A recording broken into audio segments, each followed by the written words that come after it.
Hey everybody, Coach Sean, the Rip Grandpa, and after 20 plus years of staying lean year round, I want to share why I avoid this one food combination because even if the macros are healthy, it's more likely to put my body into a calorie surplus and take my body out of a fat burning environment. And I also want to share how you can get lean for life without counting calories, just using your hand, using my Rip Grandpa portion control guidelines, and how you can get a copy of my Rip Grandpa carb cycling meal plan at the end of this video. So first, let's just talk about why I personally avoid this one food combination by fleshing out macros and talking about portion control guidelines without counting calories or grams, because weighing food and counting calories or grams is just not realistic for sustainability and adherence long term. It can work in short term bursts to help you identify your own bullshit in your plan, but at the end of the day, it can't be used as a lifestyle. So P for protein should be a palm.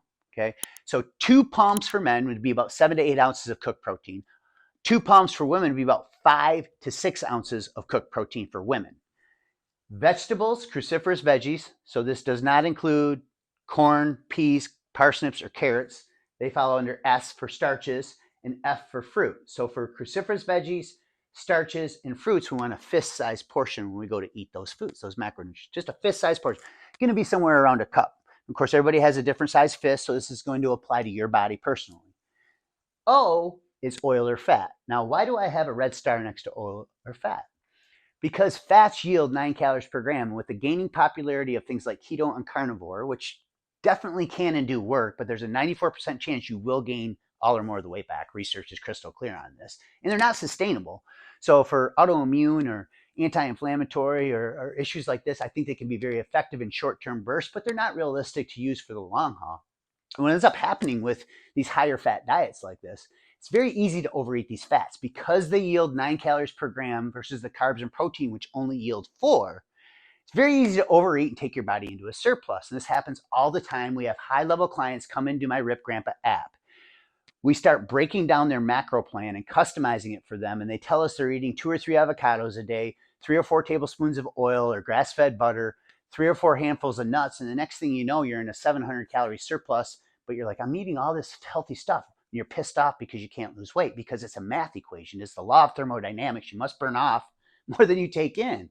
So if you start overeating these fats, you don't even realize that you're 500 calories into a surplus every day. You need to back off on the portion control. And so for oils or fats, end of your thumb would be a tablespoon of grass-fed butter or oil, a cupped hand full of raw nuts or seeds, and then a half avocado. Now you're still getting the benefits of these amazing friendly fats without overeating calories and taking your body out of a deficit and into a surplus. Now, how do we flesh this out with combinations? Well, you'll notice here I have a green check mark.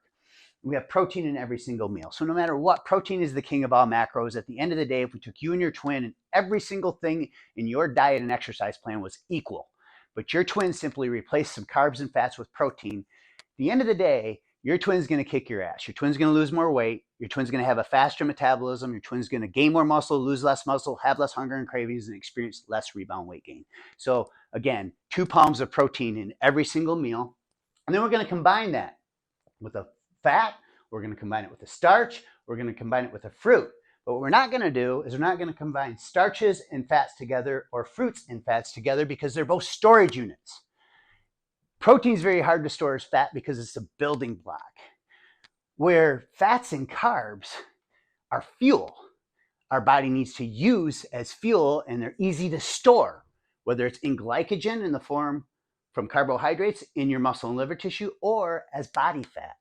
When you put starches and fats together in the bloodstream, your chances of fat storage do go up, and of course your calories go way up. So for me personally, I avoid any type of starch and fat together. I avoid any type of fruit and fat together. I try to keep my fat grams under 20 grams. This doesn't mean an apple or a banana with some nut butter is going to kill your progress, but at the end of the day, I avoid that combination. If I do have that, I only have 1 tablespoon of nut butter to keep the fats under 20 grams, and I add some protein to it because nut butters are not protein. People are really misled. They think things like cheese and nut butters are protein. They're fats, and they have a little bit of protein in them.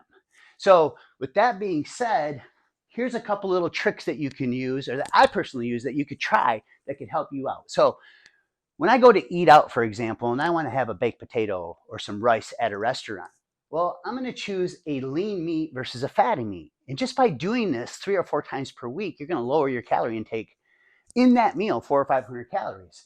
Perfect example is a filet versus a ribeye. So if I'm going to sit down and I'm going to have a baked potato or a cup of rice, I'm going to order the filet because number one, I'm eating dramatically less fat with that starch.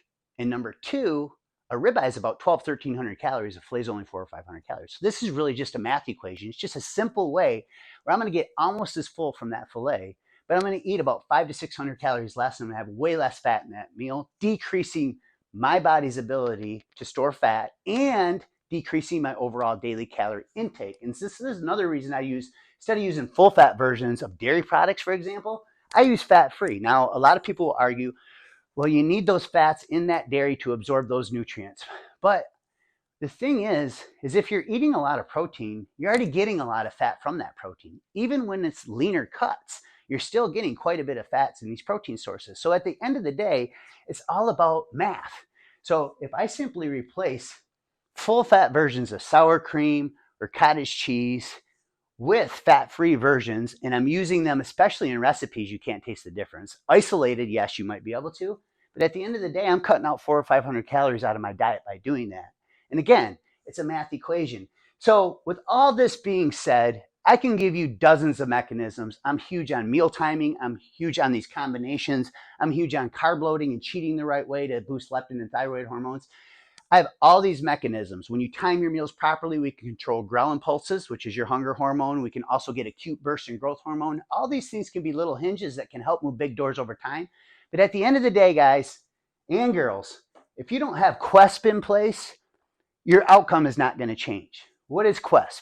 Calorie deficit, water, exercise, sleep, and protein. And that's ultimately really all that matters. You could almost take all this and kind of throw it out the window, because as long as you're in that deficit, you could probably combine these two together and it's not going to make a big deal. I'm just letting you know that when you do this, you are more likely to increase fat storage and you are more likely to consume way more calories. And at the end of the day, we have to burn off more than we take in if we want to stay lean or we want to get lean. And if you want a free copy of my carb cycling meal plan that fleshes all this out, just click the link in the description and we'll go ahead and go over to my free community, join the free community.